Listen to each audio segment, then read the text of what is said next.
That's awesome. Excellent.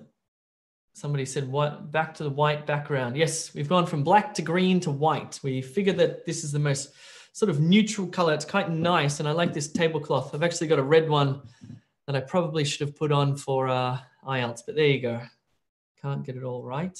That's awesome. Okay, that's connected on YouTube Live. So that's cool. Fantastic. Anybody there? Okay, cool. That's channel's picking up. Okie dokie, let's have a look at this. So let me just start recording there. That's good. I think we can get started. Hello, everybody. My name's Jay. I'm one of the expert teachers at E2 Language. Let's have a look at IELTS reading. This is a super skills. We're going to look particularly what I think is probably one of the most difficult question types, which is match information. It's one of those question types where you need to read the entire paragraph and then match it to a statement, okay? It's similar to match headings, and it's similar to, there's another one, what I forgot. Anyway, I'll show you. So in IELTS reading, there are 11 question types, and it's very important that you understand all of the different question types. Multiple choice is pretty straightforward. Identifying information or true, false, not given is pretty tricky because there's a sort of logical thing going on there between the difference of false and not given. Same with yes, no, not given. There's matching information, matching headings, and matching features is the other one that I was going to say. What we're going to focus on in this class is the matching information question. Let me explain this one to you, okay? It's a little bit different. The way that I've formatted my slides here are like the computer-delivered test. If you're going to take the computer-delivered test, which you can in Melbourne, Adelaide, and now Brisbane, I believe, I think it's a good idea to familiarize yourself with the layout because it can be pretty confusing on test day. Trust me, I've done it and I've taken it and it was confusing. Paper-based test one is also confusing. Okay, let's have a close look at this.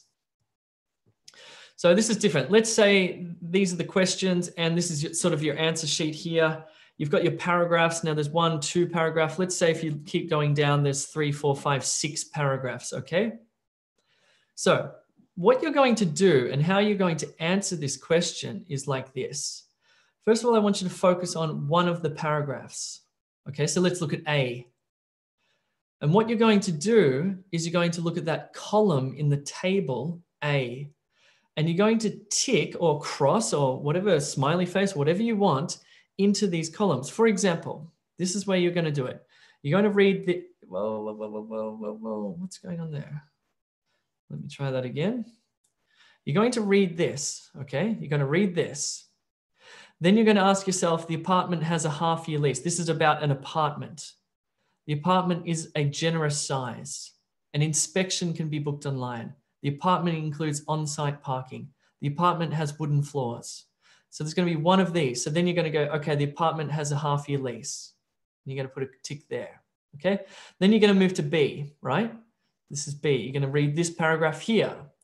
Then you're going to read these statements, this information, and you're going to decide which one. And maybe for B, the apartment includes on-site parking. So you'll tick that. That's how you go about doing this question type. This is how it actually looks like on the computer-delivered test. It's a bit different on the paper-based test. It's a bit more straight. Well, actually, it's not. It's still quite confusing. Anyway, the principle of what you're going to learn and practice tonight will apply to both tests. We're also going to do general reading and academic reading. If you're doing academic, I want you to stick around and do the general first because it's really good practice, okay? It's effectively the same question type with somewhat simpler material. And if you're doing the general test, I want you to stick around and do the academic reading as well. It's the same question type, but the material is a little bit more complex. So it's still going to be really good practice. Anyway, I'm going to be timing you and I want you to do as well as you can. Let's start with IELTS general reading. It's going to be good for everybody. I'm going to give you a couple of minutes to do this one here. By the way, down here it says secure entrance, that bottom one. It's a bit obscured.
30 seconds left.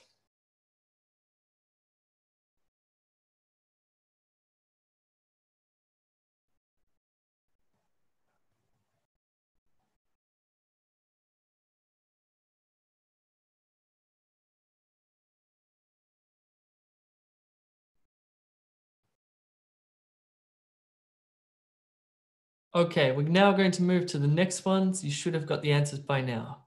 Here we go. Let's do C and D.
Thirty seconds left.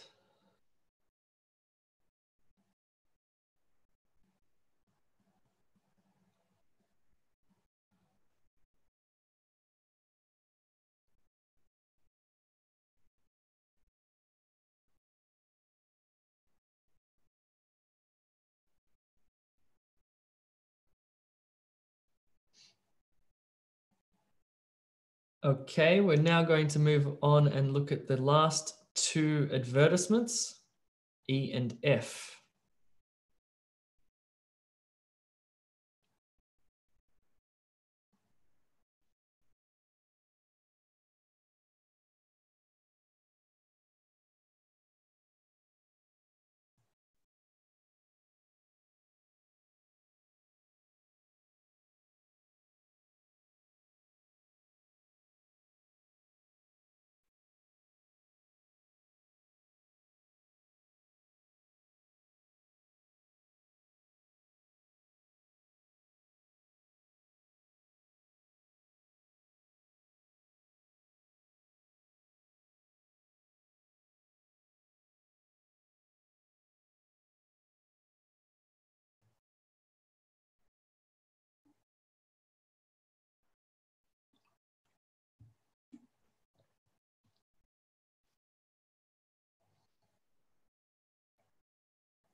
Thirty seconds left.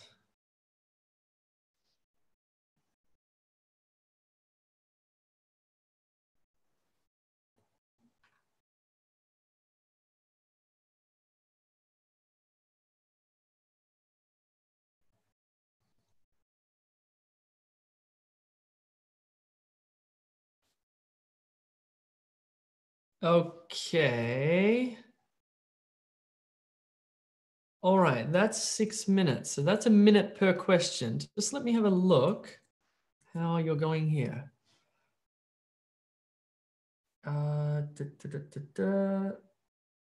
Okay. Is everything okay in Zoom? Can you just type in okay into the chat if everything's okay? Yeah? Okay, great. Maybe you're just writing all your answers down on paper. All right, awesome. No problem. How did you go, by the way? there were 6 questions there. Cool. All right. So, okay, somebody wants the YouTube link there. No problem. I'll paste the YouTube link into Zoom. Just bear with me. Okay, I've just pasted the YouTube link into Zoom. I'm going to turn off the chat in Zoom so you can just talk to me. Okay, Krishna says, I'm confused about this particular question type. Understandably. This one is a real trick, both on the computer and on paper. This is a really tricky one. So let's have a look at it. General, slightly easier. We're going to do academic next. It'll be more difficult. Let's go through and look at the answers here. Actually, no, let's go back and do it from here. Okay. So what we need to do is we need to firstly understand what's going on. It says, look at the 6 rental notices A to F, A, B, C, D, E, F, for example. For which rental apartment are the following statements true? So here are the statements. The apartment has a half-year lease. So what I want to do is I want to read this statement, this advertisement, and I want to see if it has any information saying anything about a half-year lease, or that the apartment is a generous size, or that an inspection can be booked online, or that the apartment includes on-site parking, or that the apartment has wooden floors, okay? So then what I quickly do is I scan read A, okay? This great, recently refurbished 2-bedroom apartment is located on the first block in a quiet block, immaculately presented throughout. Features include blah, blah, blah, blah, blah. Fine. That's the way you do it. Then you go here and you say, okay, did it mention anything about a half-year lease? No. Did it mention anything about the apartment being a generous size? No. Did it mention anything about an inspection that can be booked online? No. Did it mention anything about on-site car parking? No. Did it mention anything about wooden floors? Well, it certainly says here, timber floors. Here, it says the apartment has wooden floors. So for A, I would have put across here. Let's have a look at the answers and see if I've actually got that right. Yay, very good. So number 5 should be A. The apartment has wooden floors because in the advertisement, it says here, timber floors. This brings us to the first little trick that you need to understand, which is that there's going to be a synonym in the advertisement. They're going to use 2 different types of words that mean the same thing. The statement will say wooden, the advertisement will say timber. They mean the same thing, they're saying the same thing, and that's how this part of the test works. Cool. Here we go, B. Well, the apartment has a half-year lease. What's another way to say half year? How about 6 months? Because here it says 6-month lease. Here it says the apartment has a half-year lease. You need to look at this vertically. B, number 1 is B, and that's what you'd write on your answer sheet, 1B. Cool. Let's look at C. Well, apparently C, the apartment is a generous size. Have a look at the first sentence of C. It says, bathed in natural light, this spacious top floor apartment. Spacious and generous size. That sounds pretty good to me. That sounds like a synonym. That sounds like number 2 is C. Or you can think about it like this. C is number 2, right? Let's have a look at D. The apartment includes on-site parking. Well, if you look down here at this little dot point here, it says separate European laundry and a secure basement car park. Basement car park, on-site parking, D and number 4. 4D. That's the correct answer there. I hope you're doing well, by the way. Let's see E. Well, apparently E has wooden floorboards as well, because the other thing that you need to pay attention to is this little thing here that says you may choose any letter more than once.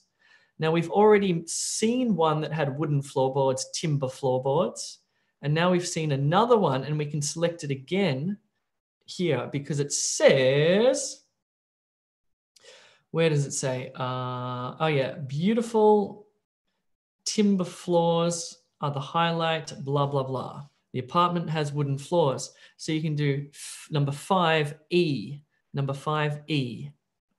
That's fine.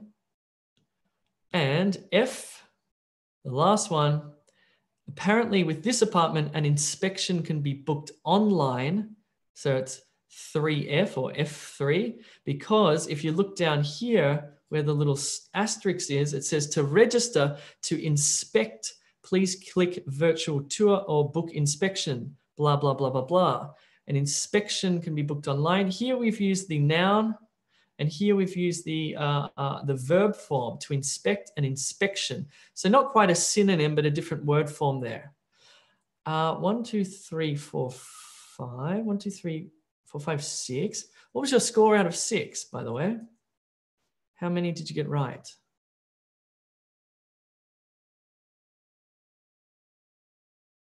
Four, 6, 6, 5, 4, 6, 6, 3, 5, 5, 4, 5, 6, 5, 5, 6, 4. Awesome. Well done. Cool. That's good. Now, for those of you who want to stick around and do the academic reading, we're going to use the same format. I'll explain it again because I know it's like super confusing and it took me ages to even think, what's going on here? Let's have a look at the academic one now, okay? And I'll explain it again. This time I'll use this one to explain it. Okay. So the way that you want to look at this is you want to read paragraph A, okay? Paragraph A says, taking part in a hot chili pepper eating contest might have some unexpected consequences. Highlight doctors. Their warning comes after a young man ended up in emergency care with excruciatingly painful episodic headaches after eating a Carolina Reaper, the world's hottest chili pepper. Okay, so effectively, what you're asking yourself is, in this paragraph, is this information in A? Is this information in A? Is this information? Is this information in A? Which of these bits of information are in here? Okay, that's what you're effectively finding out. So then what you do is you look down A, because we're looking at A here. Now it might be number 1, it might be number 2, it might be number 3, but you need to look downwards, okay? Which of these bits of information is here in A? I'm going to give you 2 minutes to do this. I'm going to speed this up a little bit. Away you go. I want you to do A, B, and C, please. Or, yes, do A, B, and C.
Oh, yeah, no, that's right.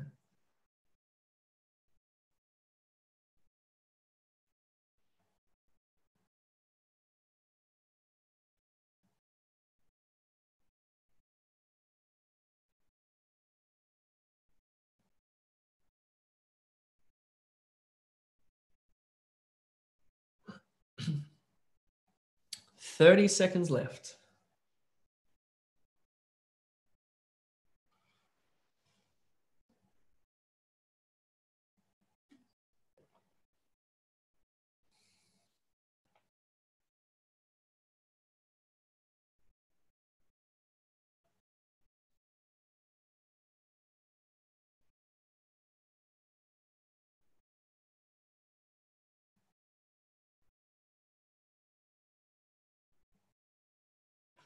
All right. Just before we continue on, somebody asked in YouTube live question, which is a great question. Is it A2 or is it 2A, for example? This is why this is so confusing. Because logically, you're thinking, okay, you want to go with the letter first because you go from paragraph to information. So whatever it is, A3, for example, right? But actually on test day, on your answer sheet, if you're doing the written test, you have to do then 1, 2, 3A. You have to reverse it. So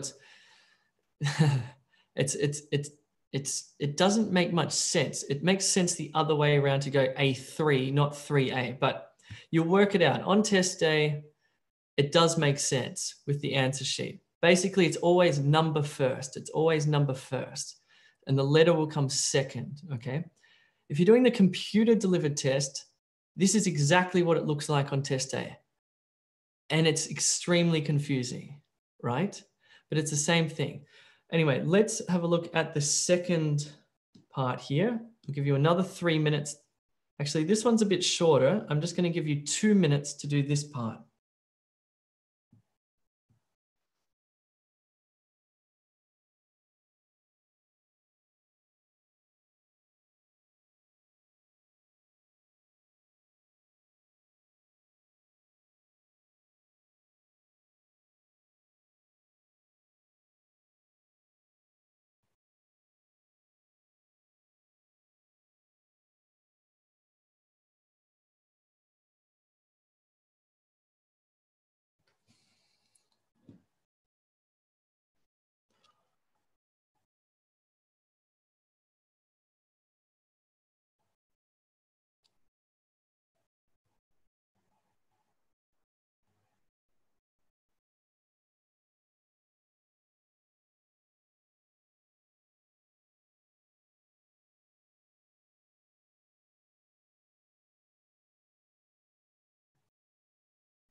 Okay, that's over 2 minutes.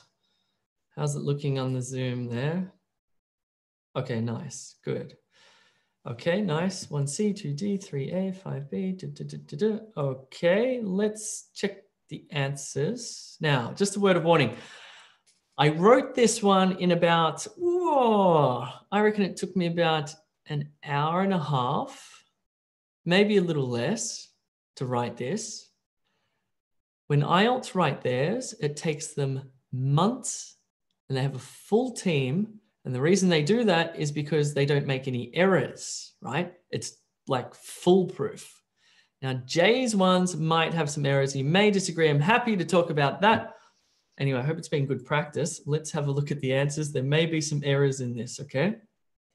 So let's have a look at these answers. First of all, paragraph A. Taking part in a hot chili pepper eating contest might have some unexpected consequences, highlight doctors. Their warning comes after blah, blah, blah. So that, paragraph A, the information 3, a word of warning from medical experts, I think is the best fit there. So if you've got 3A or A3, well done. Next one, let's look at B. His symptoms started immediately after he had eaten a chili with dry heaves, but he then developed severe neck pain and crushingly painful headaches, each of which lasted just a few seconds over the next several days. His pain was so severe that he sought emergency care and was tested for various neurological conditions, the results of which all came back negative.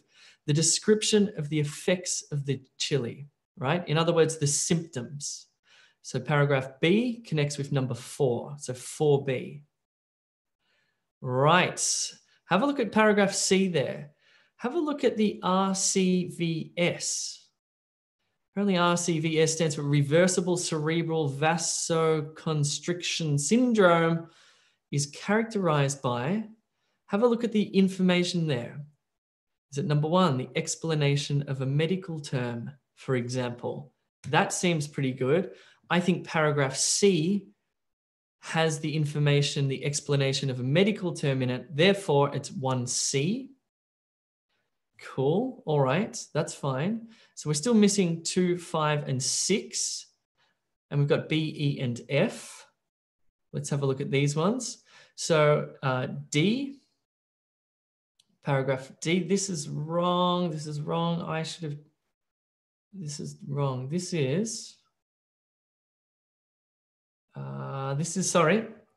is my mistake, which I'm about to fix right now because that one should be a medical first. Yes, that's better. So don't freak out if you didn't get that one right. That's Jay's editing skills. And the answer here, this makes better sense. Let's read the paragraph D. It says, this is the first case to be associated with eating chili peppers, explain the authors. Although they point out that eating cayenne pepper has been linked to blah, blah, blah, blah, blah. D, 2, a medical first. That makes sense. Or 2D, in other words. Let's have a look at E. Well, forget that little cross up there. That's wrong. Let's look at E. Given the development of symptoms immediately after exposure to a known vasoactive substance, it is plausible that our patient had RCVS secondary to Carolina Reaper, write the authors. 6, the acknowledgement of a possible cause. It is plausible that blah, blah, blah, blah, blah.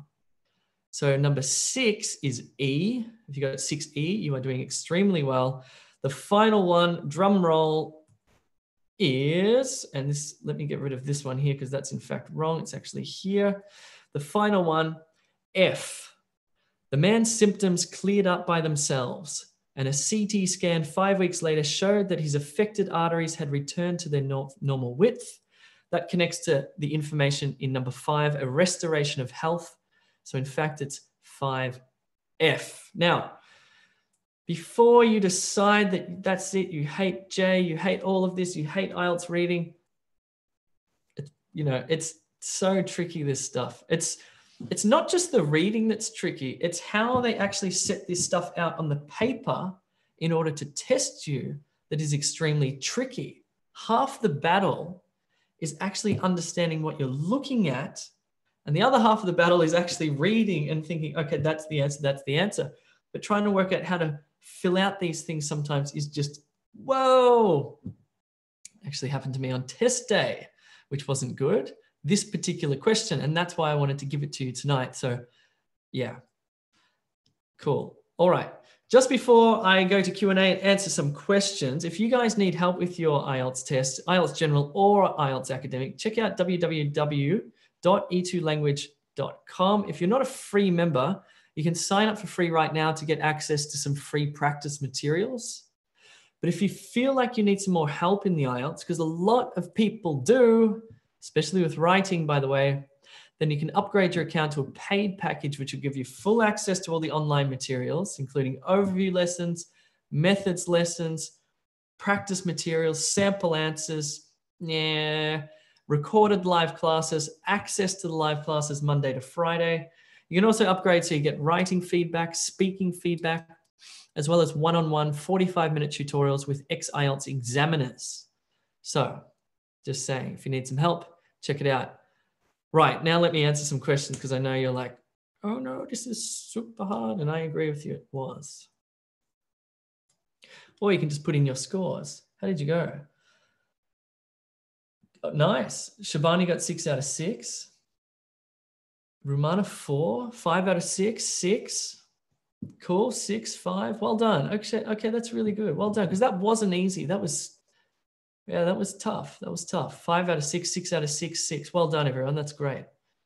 Excellent.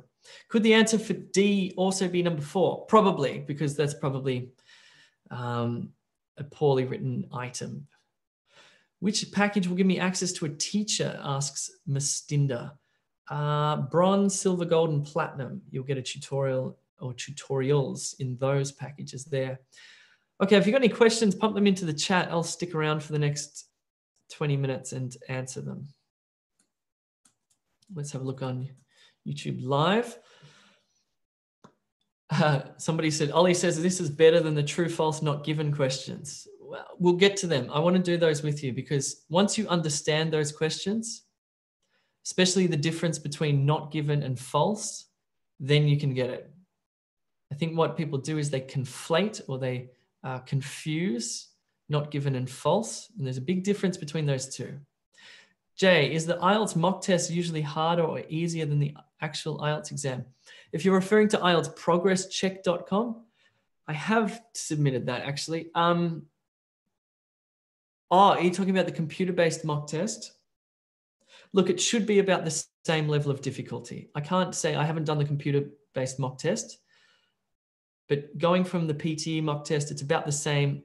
The PTE mock test is slightly more difficult. I think they sort of really want you to realize how difficult these tests are. Can I choose multiple answers like A1 and A2? You can select any letter more than once, but let's just leave that. I don't even want to explain it. My head will pop. Okay.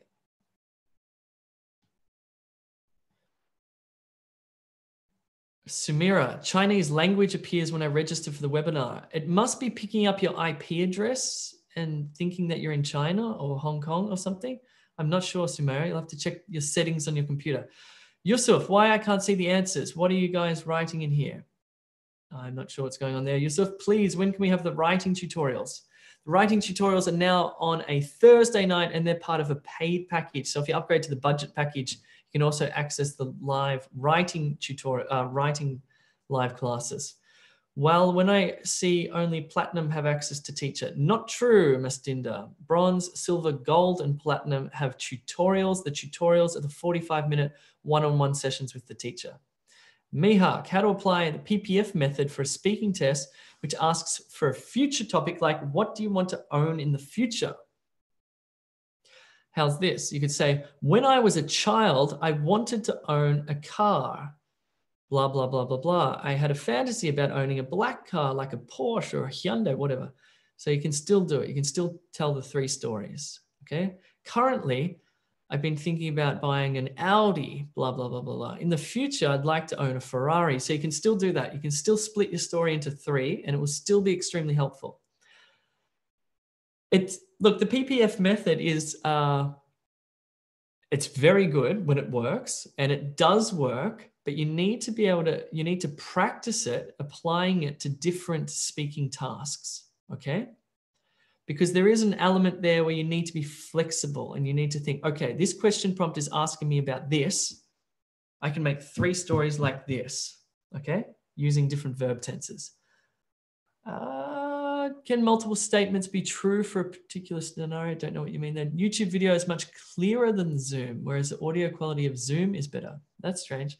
How can we improve the concentration, please? Any help would be greatly appreciated, Jay. Thanks.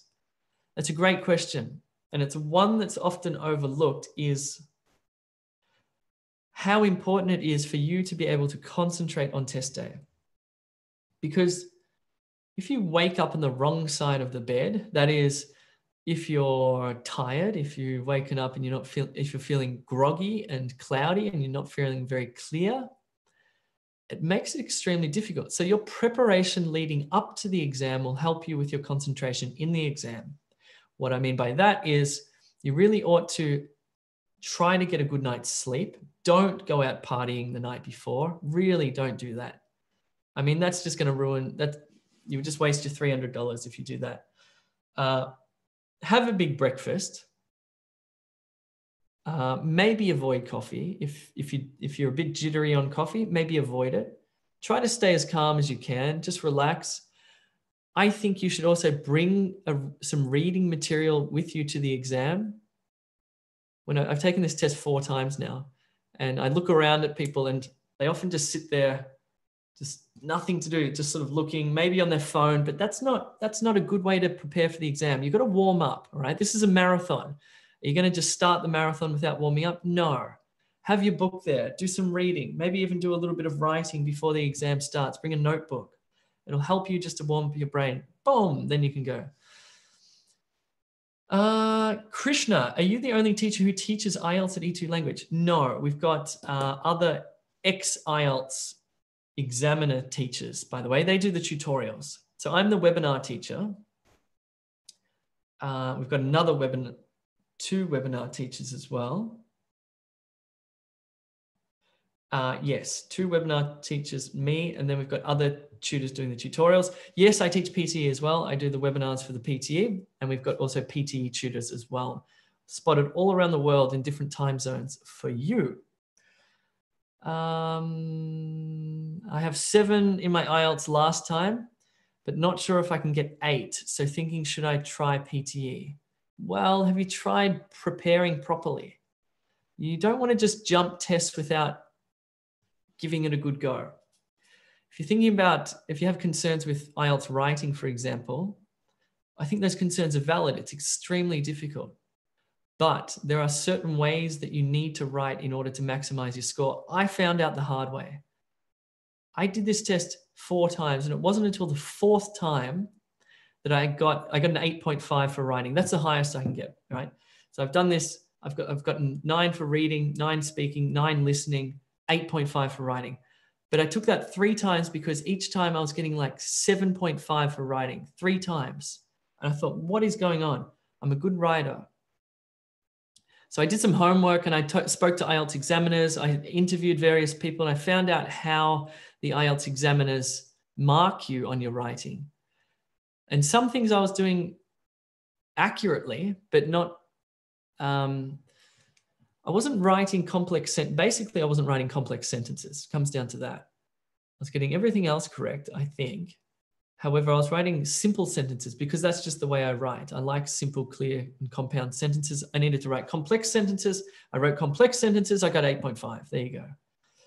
My name is Frank and I joined you from Nigeria. I'm loving it and I need more training. When can we do writing tests? Okay, Frank, if you've joined, you should, if you're a budget subscriber, for example, you can join the daily live mock test, Monday, Tuesday, Wednesday, Thursday, Friday.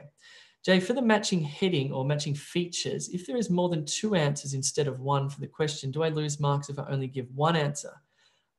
Yes, you will. Yes, you will. So for example, when we're looking at those apartments, right? Let's say we're looking at apartment A. Now it is possible that you can choose more than 1 feature for that apartment. So for example, the apartment had on-site car parking and wooden floorboards and you had to tick both. I think that only happens in the computer delivered one. In the paper-based one, you just tick 1, I'm pretty sure, but just read the instructions. Speaking of matching information, if I put my answers more than 1, I think I've just read that one or did that one. I just registered for the budget package. I have 3 weeks. Can I access all lessons? And is it enough for me as I need to 0.5 more in all modules? There's certainly enough practice material there for you. There's heaps of practice material, heaps of writing, heaps of reading, heaps of listening, etc. There's also the methods, which is cool. but maybe you'll need some feedback on your writing. So do think about upgrading to the bronze. You can have a 45-minute tutorial. You can do a speaking and a writing tutorial, one-on-one with you and the ex-IELTS examiner. My listening was very good in my first attempt, but I got 6.5. Even in the practice test, I was getting 8. Please suggest what I have gone wrong. Sarabi, I think the listening, like the reading, I think the confusion happens not from the listening itself, but the confusion happens because the questions on the paper are very confusing.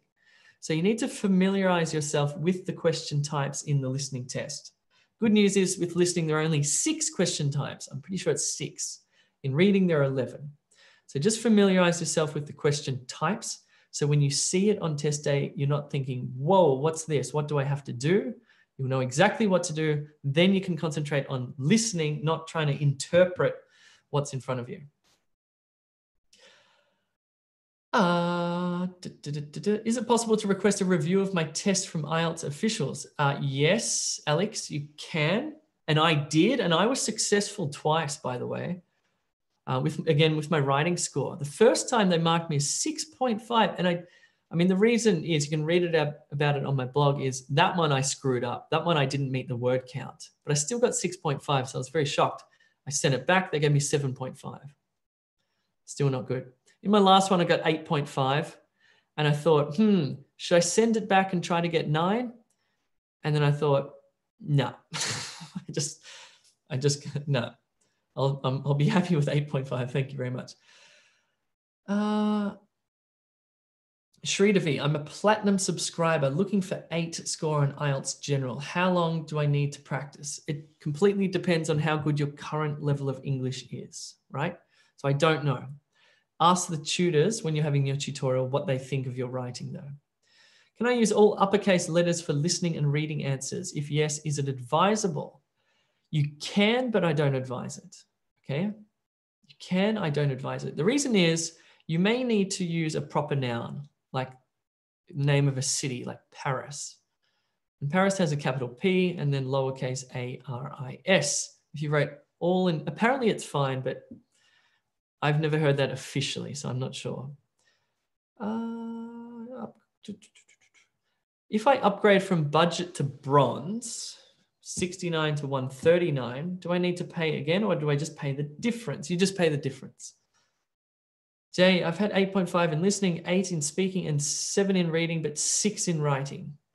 Can I send it back for remarking my writing, I mean? What I think you should do, it's a gamble. It's just a gamble. You may have been making mistakes like me and not including complex sentences, or perhaps writing slightly off topic or something like that. Or maybe your writing task 1 was off. It's just too hard to say. I can't give you an answer for that one, unfortunately. It's good if you get somebody to look at it. Okay, YouTube Live. I'll just spend 5 minutes on YouTube Live.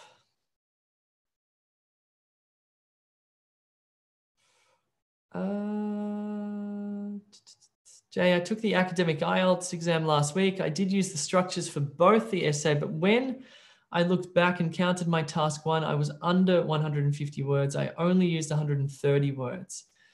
That's going to be problematic. You'll probably lose a band score for that. I hate to say it, but that's just what they do, Marie. You really need to count your words in both task 1 and task 2. You need to write above 150 and 250. Yeah, it's a big problem. Cool. Guys, I'm going to leave it there. I appreciate you coming along. I hope it was helpful. I realize it was confusing, but I hope it shed some light on this particular task and what you need to do. This one is one of the hardest ones. So each week, what we're going to do is just focus on a different reading task. We'll eventually do all 11 of them. Cool. That's all. I'm going to leave it there.